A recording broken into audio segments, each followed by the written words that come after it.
우리가 부활을 말하기 전에 먼저 생각해야 되는 것은 그 전제가 바로 죽음이라는 것을 먼저 우리가 이해를 해야 부활에 대해서도 바르게 이해를 할 수 있습니다. 여러분, 인간이 죽었다는 것은 무슨 의미입니까? 이건 의학적으로 일단은 이 생명의 기능, 이 생명의 기능이 모두 정지되어서 다시는 원래 상태로 돌아갈 수 없는 상태를 말하겠죠. 그러니까 심장이 정지되었다든지 호흡이 멈춰졌다든지 뇌파가 멈췄다든지, 그래서 다시 살아있는 상태로 돌아갈 수 없는 그 상태를 죽었다. 이것이 이제 의학적인 생물학적인 죽음의 의미입니다. 그런데 성경이 말하는 죽었다고 하는 의미는 이런 생물학적이고 의학적인 죽음을 말하는 것이 아닙니다. 성경은 영적인 죽음, 즉 하나님과의 관계의 단절로 말미암아서 하나님의 생명으로부터 영원히 분리된 것이 바로 죽음이다.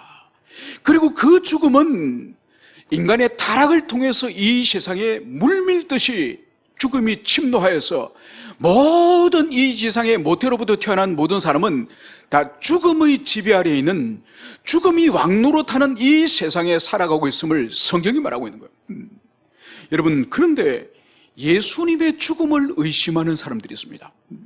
예수님이 죽지 않았다는 거예요. 여러분, 이 사람들의 논리는 뭔가 하니까 예수님이 죽지 않았으면 예수님의 부활도 거짓이라는 거죠. 이것은 기독교의 진리에 큰 도전을 하는, 이것은 반드시 문제를 우리가 해결해야 됩니다. 그래서 성경은 우리 주님이 피를 많이 흘리셔서 무덤에 기절하고 드러누웠다가 서늘한 무덤에서 다시 소생된 것이 아니라 분명히 성경은 예수님이 죽으셨다는 증거를, 성경이 그것을 말씀하고 있다는 것을 우리가 먼저 살펴볼 때에 주님의 죽으심의 확실성을 근거로 해서 부활의 확실성으로 우리가 접근하고자 합니다. 여러분, 주님의 죽음에 대해서는 요한복음 19장 30절에서 이렇게 말씀을 하고 있습니다. 예수님께서 신포도주를 받으신 후에 이르되 다 이뤘다 하시고 머리를 숙이니 영원히 떠나가시니라. 주님께서 마지막으로 하신 말씀이 다 이루었다. 당신이 하나님의 어린 양으로서 이 땅에 하나님과 죄인들 사이의 중보자로서 당신 자신이 제물이 되어 죽기 위해서 오셔서 이제 십자가에서 대속적 죽음을 이제는 이루시고 모든 구속 사역을 완성하셨다. 그런 의미에서 다 이루었다 말씀하시면서 고개를 숙이고 이제 주님이 죽으실 때 영원히 떠났다. 성경이 명백하게 이것을 기술을 하고 있습니다. 두 번째는 요한복음 19장 34절에서는 이렇게 말씀을 하고 있습니다. 그중 한 군인이 창으로 옆구리를 찌르니 곧 피와 물이 나오더라. 여러분, 예수님 좌편 우편에 있는 두 강도는 이 로마 병사가 망치를 가져와서 이 무릎을 깨뜨립니다. 무릎을 꺾어버립니다. 그래서 죽음을 확인하지만은 우리 예수님은 이미 죽으셨기 때문에, 이미 강도들보다 먼저 죽으셨기 때문에 이 병사가 망치를 가지고 주님의 무릎을 부러뜨리는 것이 아니라 창을 가지고 와서 아주 날카로운 창으로 우리 주님의 옆구리를 찔러서 심장을 터뜨립니다. 그때 옆에서 그것을 지켜본 사람이 요한 사도예요. 그래서 요한복음에 창으로 찌르니 피와 물과 터져나오더라, 이 말씀을 기록하고 있는 거예요. 여러분, 피와 물이 나오는 이것은 명백한 주님의 죽음의, 이거는 생물학적이고 의학적 증거예요. 여러분, 살아있는 사람을 옆구리를, 심장을 창으로 푹 찌르면 어떻게 될까요? 피가 푹 터집니다. 그런데 사람이 죽으면 호흡이 멈추고 심장이 멈추면은 심장 속에 피가 고여있지 않습니까? 시간이 지나면 이 피 덩어리, 이거 혈병이라 그러죠. 피떡. 혈병은 덩어리가 돼서 깔아앉습니다. 그 위에 맑은 물 같은 노릇스름한 물이, 이게 혈청이에요. 그래서 주님의 심장을 창으로 찌를 때에 피와 물이 분리되어서 지금 요한의 눈에 관찰된 거예요. 그리고 이미 주님이 심장이 멈춘 지 오래됐다는 거예요. 그래서 핏덩어리와 맑은 물처럼 보이는 혈청이 따로 분리돼서 쏟아져 나오는 것을 볼 수 있는 거죠. 그래서 성경은, 요한복음은 특히 우리 주님의 죽음이 일찍이 죽었다는 그것을 이미 기술하고 있는 거죠. 그래서 우리는 주님의 이 자기선은 다 이루었다고 하는 이 대속사역의 완성을 의미하는 자기선을 통해서든지 또 겉으로 드러난 생물학적이고 의학적인 사망의 증거, 이것을 통해서 주님은 절대로 기절했거나 일시적으로 쓰러진 상태가 아니란 이 전제로 오늘 부활에 들어가야 됨을 여러분들이 가슴에 새기시길 바랍니다. 오늘 예수 그리스도의 이 십자가의 죽음의 현장과 또 장례식의 현장과 이 부활의 현장 가운데 사복음서 모두가 이 현장을 주목하는 사람들이 있습니다. 누굴까요? 12제자일까요? 아니에요. 바로 여인들이라고 성경이 말씀을 하고 있습니다. 여러분, 이 여인들은 갈릴리로부터 따라온 여인들도 있었고 또 그 외 여인들도 있었지만은 이 여인들은 제자들이 다 주님이 붙잡히실 때 다 도망가고 십자가에 주님이 매달리실 때 다 사라졌지만은 이 여인들은 주님이 십자가에 죽는 모습을 똑똑히 지켜봅니다. 그리고 주님의 시신을 이제 아리마대 요셉과 니고데모가 시신을 달아내라 가지고, 그리고 그 시신을 이제 무덤에 장사 지내지 않습니까? 이 장례식의 현장에도 여인들이 따라와서 어느 동굴에 어느 무덤에 묻히는지를 낱낱이 지켜보고 있습니다. 그리고 마지막으로 이제 부활의 아침에 이 여인들이 또다시 주님의 부활의 현장의 첫 번째 목격자가 됨을, 그것을 성경이 말씀하고 있는 것을 볼 수 있습니다. 마가복음 15장 40절과 41절에서는 예수님의 십자가 현장을 지키던 여인들의 이름을 구체적으로 누군지를 기술하고 있습니다. 막달라 마리아, 작은 야고보와 요새의 어머니 마리아, 그리고 예수님의 이모이자 사도 요한과 사도 야고보의 어머니 살레모, 이 여인들이 바로 우리 주님의 이 십자가 현장을 끝까지 지켜본 목격자임을 말씀을 하고 있습니다. 그리고 47절에서는 막달라 마리아와 요새의 어머니 마리아가 주님의 장례식의 현장에 있었음을, 그들의 이름이 성경에 기록이 되었습니다. 이제 오늘 우리가 본문으로 돌아오면은 이제 1절에 따르면 안식일이 지나매, 여러분, 우리 주님은 안식일이 시작되기 전 오늘날로 치면은 금요일날 바로 양 잡는 그 시간에 주님이 운명하지 않았습니까? 그래서 안식일이 시작되기 전, 즉 해가 지기 전에 주님의 장례식이 끝났습니다. 그리고 오늘 만 하루의 시간이 이제 흐른 것이죠. 그래서 십자가에서 내린 우리 주님의 시신을 이제 산해드린 공의 의원인 이제 니고데모와 아리마대 요셉이 자신의 무덤에 우리 주님을 이제 모셨다는 그것을 알 수 있습니다. 그리고 입구를 큰 돌로 막고, 그리고 더 이상 아무도 움직일 수가 없는 이제 안식일이 시작된 것을 볼 수 있는 거죠.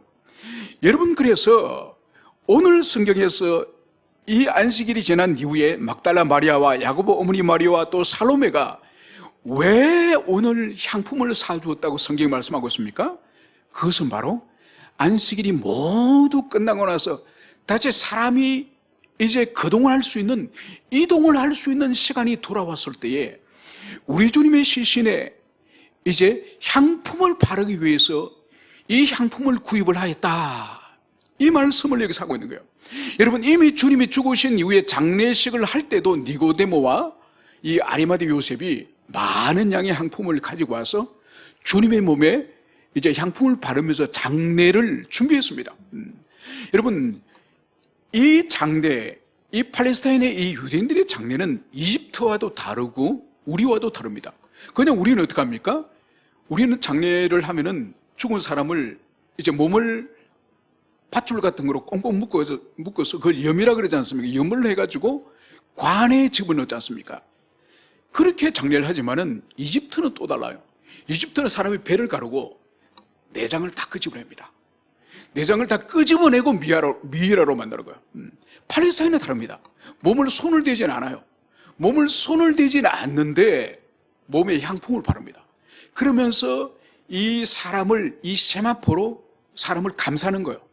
그래서 한 겹을 감싸면은 그게 또다시 향품을 바르고, 또 감싸면은 또 바르고, 그래서 이 시신 전체가 아주 덩치가 커지겠죠, 그죠? 원래 자신의 이 덩치보다가 향품과 이 세마포를 감았기 때문에 그런 상태로 이 시신을 땅에 묻는 것이 아니라, 우리처럼 평토장에 땅에 묻는 것이 아니라 바로 동굴 속에 들어가면 거기에 돌로 된 침대가 있습니다. 그 침대 위에 시신을 두는 거예요. 시신을 두고 시간이 지나면 그 시신이 다 부패하고 이 살은 다 썩고 뼈만 남을 거지 않습니까? 그 뼈를 모아서 그 무덤 안에 유골함이 있습니다. 그 유골함에 넣는 거예요. 그래서 아리마데유서가 이제 니고데모가 우리 주님의 시신을 이제 세마포로 사서 이제 향품을 발라서 그 시신을 누이는 거예요. 바로 오늘 이 여인들이 또다시 향품을 사서 우리 주님의 몸에 또다시 바르기를 원하는 거예요. 여러분, 여기에는 반드시 두 가지가 필요하겠죠. 첫째는 이 향품이 대단히 고가요. 엄청난 고가요. 여러분, 이 돈을 써서 우리 주님의 시신을 바르고자 하는 이 원동력이 뭘까요? 바로 주님에 대한 사랑이죠. 기꺼이 비싼 향품을 사서 우리 주님의 시신을 다시 바르고자 하는 이 여인들의 이 사랑의 마음을 볼 수 있는 거죠. 두 번째로, 여러분, 시신을 다시 만져야 되고 이것을 만지면 율법적으로 어떻게 됩니까? 부정하게 되죠. 여러분, 이 여인들이 주님의 시신을 만질 때 자기 자신이 율법적으로 부정한 사람이 되는 거예요. 여러분, 이 여인들은 기꺼이 자기 자신이 부정함을 감당하고자 하는 거죠. 왜 그렇죠? 주님을 사랑하기 때문에. 주님을 사랑하기 때문에 자신이 부정하게 되거나 자신의 재물을 소모하거나 이것은 문제가 되지 않는 것. 여러분, 이 여인들은 지금 할 수 있는 일이 이미 주님은 죽으셨고 이제 이 여인들이 주님을 향한 사랑의 표현을 할 수 있는 유일한 것이 바로 주님의 시신을 이제 향품을 발라드리는 이거 외에는 이 여인들이 발견할 수 없었던 것입니다. 그래서 오늘 이 여인들이 향품을 바르기 위해서 안식 후 첫날 매우 일찍이 해도 될 때 그 무덤으로 가며, 여러분, 아침은 해가 돋기 직전에, 동이 트기 전에 가장 사실은 어두운 시간이에요. 오히려 밤보다가 이 동이 트기 직전이 더 어두운 시간이죠. 오늘 여인들이 보십시오. 남자들도 아니고, 남자들도 사실 밤중에 길을 간다는 것은 두려운 일이지만은 이 여인들이 새벽에 무덤을 향해서 간다는 이것은 대단히 무서운 일이죠. 여러분, 어떻게 무서운 이 일을, 이 걸음을 이 여인들이 할 수 있을까요? 그것은 바로 무서움을 능가하는 사랑이 그들의 심령 가운데 있었기 때문에 이들이 기꺼이 새벽 어둠 속으로 걸어간다는 것을, 이것을 볼 수 있습니다. 여러분, 여기서 볼 수 있는 것이 뭔가 하니까 결국은 희생과 헌신과 또 자기 밖으로 사랑을 쏟아내는 이 일은 사랑을 받은 자, 사랑을 누린 자, 은혜를 입은 자들이 그것을 하게 됨을, 이것을 여기서 보여주는 거예요. 그래서 이 세상에 우리 주님을 향해서 이들이 이런 헌신과 사랑을 할 수 있는 것은 이들이 이미 주님에게 얼마나 많은 큰 사랑을 받았는지 이미 그것을 성경이 말씀하고 있습니다. 오늘 반복적으로 거명되어지는 이 공통적인 이름이 막달라 마리아. 여러분, 막달라 마리아는 어떤 여인입니까? 성경은 7 귀신이 들렸던 여인이에요. 여러분, 한 귀신도 아니고 7 귀신이 그 인격 속에, 그 내면 속에서 그 막달라 마리아를 미치게 하고 발광하게 하고 짐승과 같은 그런 삶을 살게 하지 않았겠습니까? 여러분, 그런 비참한 가운데서 귀신을 누구도 쫓아내지 못했습니다. 그래서 이 여인은 그런 비참한 삶을 살다가 우리 주님을 만난 거죠. 그래서 주님께서 그 여인 속에 있는 귀신을 쫓아내고 이 막달라 마리아가 온전한 인격, 온전한 성품을 회복함으로 이 여인에게 있어서는 우리 주님이 전부인 것이죠.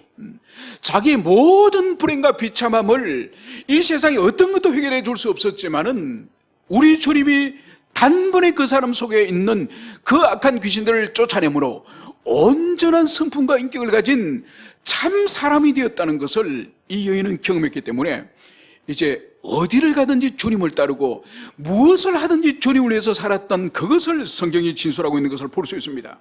여러분, 그래서 오늘날도 마찬가지예요. 여러분, 신앙의 본질은 하나님에 대한 사랑이에요. 다른 것이 아니에요.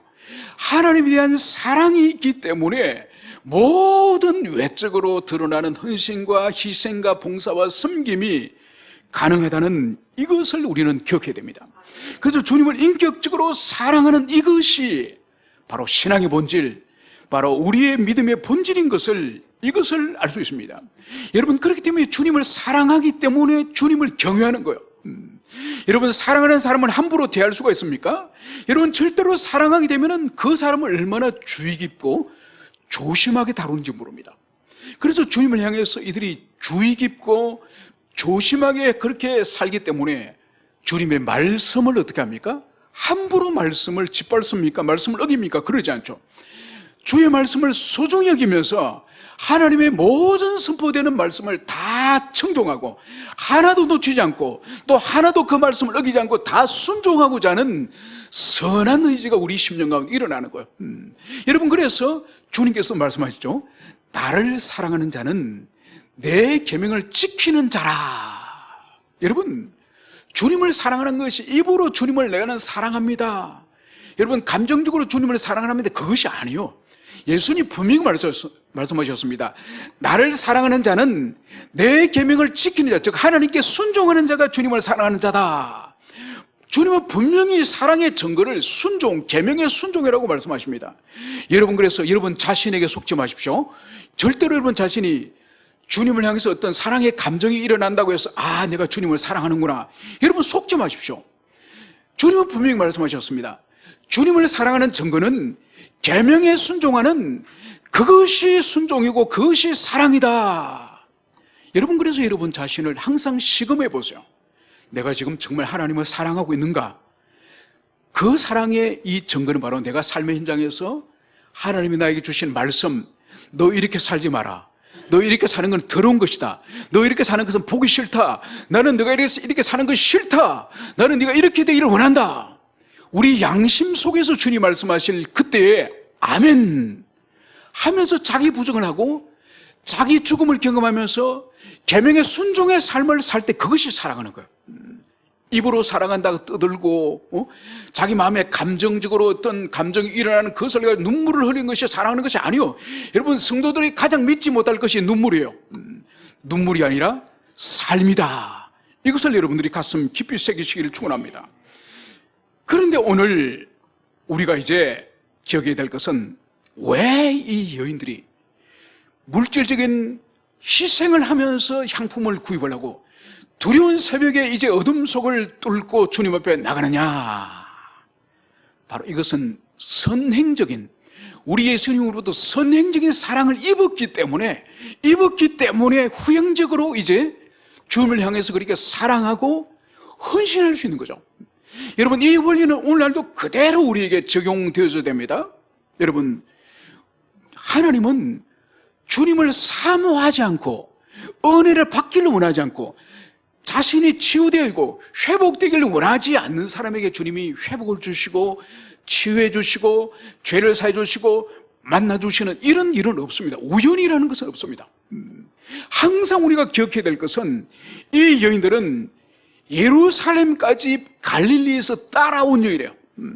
그리고 주님을 향해서 이들이 얼마나 사모함과 열정을 가졌으면은 제자들은 다 지금 퍼질러 자고 있는데, 다 잠자고 있는 이 새벽에 이 여인들은 일어나서 바로 주님의 시신을 향해서 향품을 바르려고 이들이 달려온 거죠.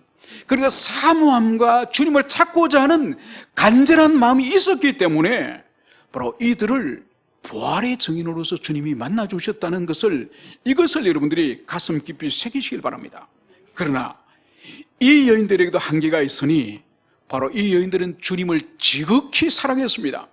지극히 사랑했지만은 이 여인들은 주님의 부활을 믿지 않았습니다. 주님은 당신이 살아계실 때 몇 번씩이나 죽으시고 부활하실 것을 제자들에게 말씀하셨지만은 제자들도 누구도 주님의 부활을 믿지 않고 이 주님을 지극히 사랑하는 이 여인들도 주님을 사랑하였지만은 주님의 부활은 믿지 않았습니다. 그래서 이 여인들이 지금 찾고자 하는 것은 주님을 만나고자 하고 주님을 찾고자 하는 것이 아니에요. 주님의 시신을 지금 만나고자 하는 거예요. 주님의 시신을 만나서 주님의 시신에 지금 향품을 바르고 하는 거예요. 이것이 바로 이 여인들의 한계임을, 이것을 우리가 알 수 있습니다. 오늘 이 여인들이 오늘 무덤을 가로막고 있는 큰 돌을 누가 옮겨줄까? 이 염려를 하고 갔지만은 그러나 돌은 이미 옮겨져 있습니다. 마태복음에서는 이 돌을 이미 천사들이 옮기고 천사가 그 돌 위에 앉아있다고 성경이 기술을 하고 있습니다. 그래서 주님께서는 이 천사들 보내어서 6절에서는 이렇게 천사가 말을 하는 거죠. 놀라지 말라. 너희가 십자가에 못 박히신 나사렛 예수를 찾는구나. 그가 살아나셨고 여기 계시지 아니하리라. 보라, 그를 두었던 곳이라.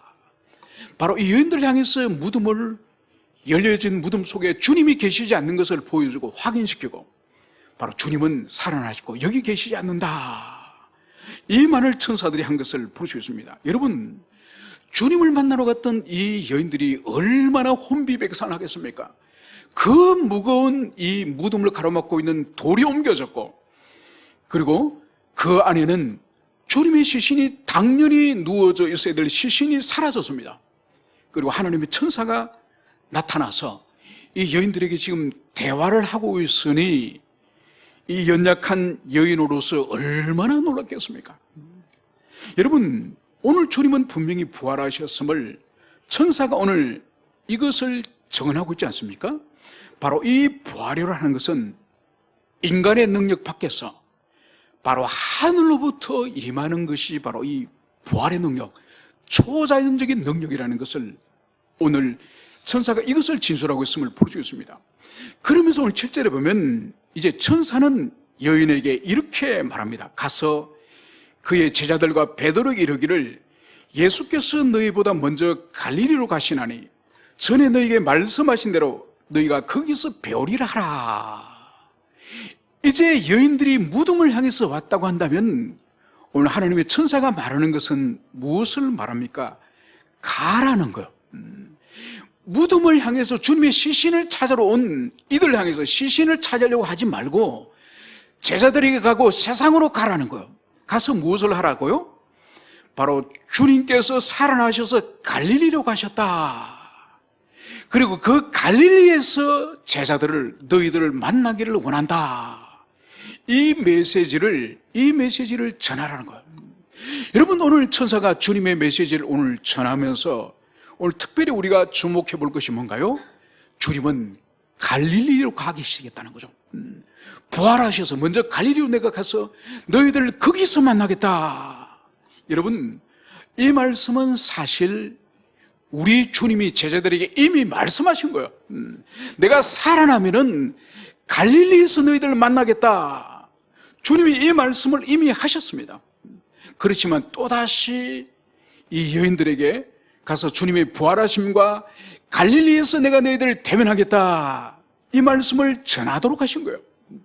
여러분, 그러면 이 주님이 죽으신 예루살렘에서, 이 예루살렘에서 다시 부활하신 모습을 모든 군중들 앞에, 또 자신을 박해하고 산에든 공의에서 사형을 언도했던 제사장들과 바리새인과 서기관들 앞에서 주님의 영광스러운 부활의 모습을 보여주시고, 그리고 비겁하게 합법적으로 재판하지 않았던 빌라도에게 또 주님이 부활하심을 보여줘서 온 세상과 예루살렘이 뒤집어지도록 그렇게 주님이 부활을 드러내셨으면 얼마나 좋겠습니까? 우리는 차라리 그렇게 되길 바라지만은 주님은 벽촌 갈릴리에서 다시 만나자, 이 말씀을 하시는 거예요. 여러분, 여기서 볼 수 있는 것은 뭔가 하니까 주님은 세상을 깜짝 놀라게 하거나 사람들에게 어떤 주목받게 하는 거 아니에요. 주님은 이거 관심 없습니다. 여러분, 주님이 공생애를 시작할 때도 사단이 우리 주님을 시험하지 않습니까? 높은 성전 꼭대기에 올라가서 뛰어내리라. 뛰어내리면 성전에 전 세계적으로 사람들이 다 모여서 성전에 예배드리러 모이는 그 사람들 앞에 성전 꼭대기에서 주님이 뛰어내릴 때 천사가 주님을 사푼 받아주면은 얼마나 사람들 놀라겠습니까? 그래서 처음부터 주님은 영광스러운 영웅으로서, 왕으로서 그 길을 주님은 갈 수 있겠죠? 그런데 주님은 어떻게 합니까? 하지 않습니다. 바로 내 아버지 하나님을 시험하지 말라, 이러면서 주님은 하지 않는 거예요. 주님은 사람들에게 충격적이고 깜짝 놀라는 이벤트를 해가지고 사람의 주목을 끄는 그런 글을 원래 좋아하지 않습니다. 여러분, 오늘날도 교회는 그런 거 하면 안 됩니다. 사람들을 놀라게 하는 어떤 이벤트 같은 거 하면 안 되는 거죠. 그래서 주님에게 관심은 온 세상을 놀라게 하는 그런 이벤트가 아니라 소수의 제자들, 교회에게 주님은 관심이 있는 거죠. 교회가 변화되고 제자들이 신앙이 회복되어지는 여기에 주님께서 관심이 있기 때문에 갈릴리에서 보자. 제자들 그렇게 말씀하시는 거죠. 이 갈릴리가 어떤 곳입니까? 바로 주님을 처음 만났고, 그리고 주님과 짝을 지어서 제자들이 사역을 함께 하였던, 복음을 전파하고 주님의 사역하는 것을 옆에서 보고 배우고 훈련하였던 이 사역의 출발지가 바로 갈릴리지 않습니까? 그래서 지금 예루살렘에 올라와서 제자들은 주님을 모른다고 부인하였죠. 그래서 예루살렘은 이들에게 부끄러움의 장소예요, 수치의 장소예요, 실패의 장소예요, 예수님을 부인한 장소예요. 그래서 이들을 예루살렘이 아니라 갈릴리에서 보자. 너희들과 내가 처음 만나고 처음 사역을 하였고 처음 나의 제자가 되었던 그 첫사랑이 있는 그곳에서 우리가 다시 만나서 실패한 너희들이 다시 출발하기 원한다, 다시 시작하기 원한다. 여러분, 이 정신이 주님께서 이제 여인들에게 갈릴리에서 만나자, 이 말씀인 거예요.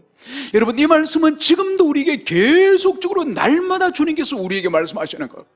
우리가 날마다 시험에 질 수도 있고 넘어질 수도 있고 죄를 범할 수도 있지만은 우리 기독교 신앙의 위대한 것 중에 하나가 참여하는 자에게는 어떤 큰 죄도 주님께서 용서하시고 다시 시작할 수 있다. 여러분, 이것이 기독교 신앙의 가장 큰 은총이에요, 은총. 여러분, 이 세상에 이 종교들 가운데는 인과응보, 반드시 죄를 지었으면 벌을 받는 그런 인과응보의 논리가 종교 안에 얼마나 많습니까? 그런데 우리는 죄를 참여하면 아무리 큰 죄를 할지도 이미 그리스도의 십자가의 그 죽으심, 대속적 죽음 안에서 그 죄를 모두 형벌을 받았었기 때문에 우리 기독교 신앙은 진실로 참여하는 자에게는 어떠한 죄도 용서받지 못하는 죄가 없는 것이죠.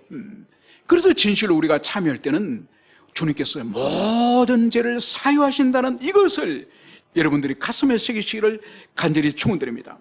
여러분, 그래서 우리는 주님께서 실패하였지만은, 심지어 주님을 저주하면서까지 주님을 모른다고 했던 베드로도 있지만은 주님은 다 용서하고 새롭게 시작하자, 이런 주님이심을 우리가 가슴에 새기며, 우리가 혹이나 넘어지고 실패했을 때도 바로 주님이 이루신 십자가 대속의 그 사건 안에 모든 우리의 허물의 죄들이 그 안에 다 형벌을 받으셨음을 기억하며 언제든지 참여하시고 새롭게 시작하는 여러분 되시기를 간절히 축원드립니다.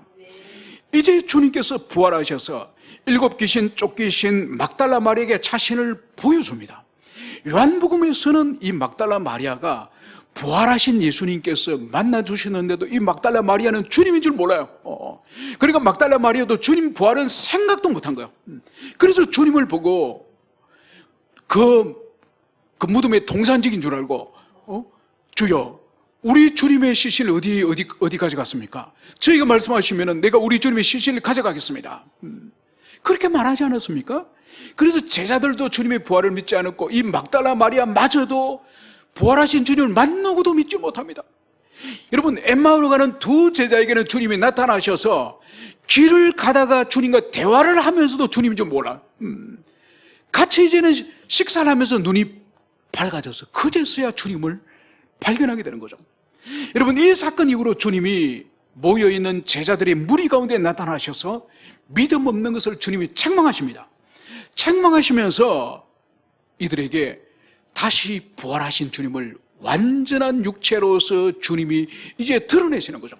그래서 요한복음에는 아예 주님께서 의심 많은 도마에게는 두 번째 나타나셔서 아예 손가락에 못자국과 옆구리에 창자국 구멍 뚫린 허리를 보여주시면서 네 손가락을 이어봐라. 그러면서 주님은 살아있는 주님, 육체를 가지신 주님이심을 자기의 육체를 사용하여서 그것을 증명하였음을 볼 수 있습니다. 여러분, 그러므로 말미암아서 주님이 죽으시지도 않으셨고 부활하지도 않았다고는 이것은 성경에 근거할 때 완전히 거짓된 가르침인 것을, 이것을 우리가 구성해 믿어야 됩니다. 이것은 바울의 시대 때 이미 주님이 이 땅에 태어나지 않았다고는 이 영지주의자들, 이것이 주님이 죽으심도 부인하고 주님이 부활도 부인하였지만은 여러분, 이것은 면면이 2000년이 지났지만은 지금도 이 거짓된 가르침이 이 세상 가운데 있습니다. 우리는 성경을 통하여서 분명히 주님은 죽으셨고 부활하셨다는 것을 성경에 근거해서 믿는 여러분이 되시길 축원합니다. 그럼 이제 주님의 이 부활의 의미를 잠깐 우리가 마지막으로 살펴보기를 원합니다. 여러분, 주님의 죽으심은 그분의 죄와 허물이 아닌 모든 인류의 죄를 대신하여 죽으시는 유월절 하나님의 어린 양으로서, 유월절 하나님의 어린 양으로서 주님이 죽으셨음을, 이것을 우리는 먼저 가슴에 새겨야 될 것입니다. 그래서 그분의 죽음은 모든 하나님을 떠난 인류의 그 죄, 인류의 죄를 대표하고 대신하여서 그분 한 분의 죽음 안에 모든 인류가 받아야 될 형벌을 그분이 대신 형벌 받으셨음을, 이것이 바로 대속적인 죽음이라는 것을 알 수 있습니다. 그리고 주님이 이제 죽으시고 3일 만에 부활하신 이 부활의 사건은, 여러분, 이것은 기독교 신앙의 가장 본질적인 이 두 기둥, 바로 주님의 십자가의 죽으심과 이 부활은 기독교 진리의 두 기둥이에요. 그래서 십자가가 없으면 부활이 의미가 없고, 부활은 있는데 십자가 없으면 이건 또 기독교가 아니에요. 그래서 십자가의 죽으심과 이 부활은 기독교를 떠받들고 있는 두 기둥이라는 것을 여러분들이 이해하시고, 바로 십자가 대속 사건이 부활을 통해서 완전해지는 거예요. 만약 주님이 십자가 죽으시고 지금도 예루살렘에 어디 무덤에 묻혀 있다고 한다면 당신 자신도 살아나지 못하신 그분이 어찌 죄인들을, 우리 인류를 어떻게 구원하시겠습니까? 당신이 죽음의 권세를 이기셨기 때문에 당신을 향해서 부활의 첫 열매다. 그리고 그 이후에 그리스도 예수를 믿는 모든 사람들은 그리스도 안에서 우리 또한 부활할 것을, 우리 주님의 부활을 통해서 우리를 보증하는 거예요. 보증. 그래서 이것을 여러분들이 가슴 깊이 새기시고, 그리고 주님의 부활의 의미는 이제 아담 이후에 모든 우리 인생들이 이 죽음의 법, 이 죽음이 왕 중의 왕의 이 역할을 하는 이 죽음의 법 안에 있던 이 인류가 이제 우리 주님이 죽음을 이기시고 부활하심으로 말미암아서 더 이상 인류는 예수 그리스도를 믿는 사람에게는, 믿음으로 주님을 영접하는 사람에게는 더 이상 이 사망의 법, 인류 역사를 왕중왕으로 죽음이 역사했던 이 죽음의 법이 더 이상 적용되어지지 않는 새로운 언약, 새로운 피조물의 시대가 열렸음을 보여주는 것이 바로 이 부활인 것을 여러분들이 가슴에 새기시길 바랍니다. 그리고 무엇보다도 이 부활은 이제 우리가 주님을 믿고 인격적으로 영접할 때에 우리가 세례를 받지 않습니까? 이 세례와 함께 우리가 오늘도 성찬에 참여하겠지만 이 성찬이 모두가 주님의 고난과 죽으심과 그리고 우리 주님에게 우리가 연합되어지는 이 두 가지 의미가 이 세례와 성찬에 있습니다. 그래서 여러분 보십시오. 우리가 주님 앞에 세례를 받을 때에 주님의 죽으심에 함께 우리가 참여하죠. 그죠? 주님이 십자가 죽으실 때 우리가 함께 십자가 못 박히시는 의미와, 그리고 우리가 물속에서 세례받고 올라올 때에 그 세례는 주님이 3일 만에 부활하는 그 부활에 우리가 참여한다는 의미예요. 그래서 이 세례받음은 주님의 죽으심에 우리가 참여하고 주님의 부활에 참여하는 것처럼 이 성찬의 의미, 이 성찬의 의미는 주님께서 성찬을 제정하실 때에 이제 이 빵을 찢어서 주시면서 이걸 먹으라. 바로 이것은 내 몸이다. 그리고 주님이 잔을 주시면서 이것을 마셔라. 이것은 너희를 위해 흘리는 나의 피다. 주님이 이 말씀을 하셨죠. 그래서 이 빵과 이 잔은 주님의 살찌기심과 피 흘리심을 상징하는 거예요. 그래서 성찬을 참여할 때마다 우리가 주님의 고난, 우리가 주님의 자녀가 되기 위해서 어떤 희생을 주님께서 치르셨는지 이것을 우리가 성찬에 참여할 때만 마음 깊이 새기게 되는 거예요. 그러나 그 성찬의 뜻과 잔이 우리 몸속으로 들어갔을 때 어떻게 됩니까? 소화가 되어서 우리 몸에 포도당이 되어서 우리 혈관과 혈관 속으로 구석구석으로 들어가서 이제 그 뜻과 잔이 어떻게 되죠? 우리 몸과 완벽한 일치를 이루죠. 완벽한 영양소가 되어서 우리 몸의 일치를 이루면서 이 영양소가 우리 몸과 분리가 될 수 있습니까? 절대로 분리가 될 수 없죠. 바로 이것이 그리스도 예수를 영접하고 우리가 세례를 받고 우리가 주님의 자녀가 됐을 때에 주님과 우리가 절대로 분리될 수 없는 연합의 일치를 보여주는 것이 바로 우리가 오늘 떡과 잔을 마시는 이것을 여러분들이 가슴 깊이 새기시길 바랍니다.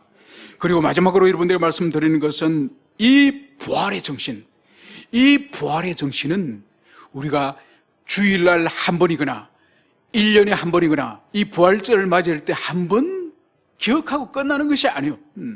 이 부활의 정신은 우리가 일상 가운데 날마다 매일매일 우리가 일상 가운데 이 부활의 정신을 누리고 이 부활의 정신을 따라 삶을 살아가야 되는 거죠. 여러분, 우리 주님은 부활하셨지만은 우리가 부활하기 전에 무슨 일이 반드시 있어야 됩니까?